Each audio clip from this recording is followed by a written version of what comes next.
This video will go over finding the greatest common factor of two monomials. So what you see in front of you is a monomial term and another monomial term, and we have been practicing finding the greatest common factor of the numerical part, and now we're going to talk about how to find the greatest common factor of that variable part as well. So first we're going to go through the steps that we've done already in previous lessons. I'm going to take 32 and I'm going to list all of the factors of 32. 1 times 32, 2 times 16, and 4 times 8. Those are all the factors of 32. Now I'm going to list my x to the third as a prime factorization of the variable part. And we talked about this in a previous lesson as well, so it's going to be x times x times x. Notice I don't put the multiplication signs in between all of these because we're not multiplying all of these to get 32. We have pairs that give us the 32, but this is in fact x times x times x, which gives us x to the third.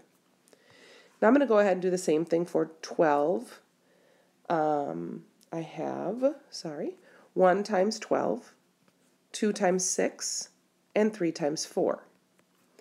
The prime factorization of my variable part, x to the fifth, is x times x times x times x times x. So notice this was the x to the fifth part, and this here was the x to the third part. Okay, so now in the numerical portion, I'm going to look for the GCF, the greatest common factor between 32 and 12's factors. They both don't have a 32 as a factor. They both don't have 16 as a factor. They both don't have 8 as a factor, but they do both have 4. Again, another way I've shown this is you can circle all the common ones. So 1 is common, 2 is common, and 4 is common. And that's it. And the greatest of these is 4. So I'm going to take and write a 4 right here for my greatest common factor of the numerical part. And now I'm going to look to see how many x's these two terms have in common. Okay, so it's a little different than finding the greatest common factor. It's looking at how many are common between the two, which means you can always look at the smallest amount. In this case, there's 3, and in this case, there's 5. So the smallest amount of x's that we could factor out of each of these terms is x to the third. So there's 3 of them in both 32x to the third and 12x to the fifth. So we're going to write x to the third right here because x times x times x times x is x to the third. So this right here is our GCF, our greatest common factor, of 32x to the third and 12x to the fifth. I'm going to do a second one down here.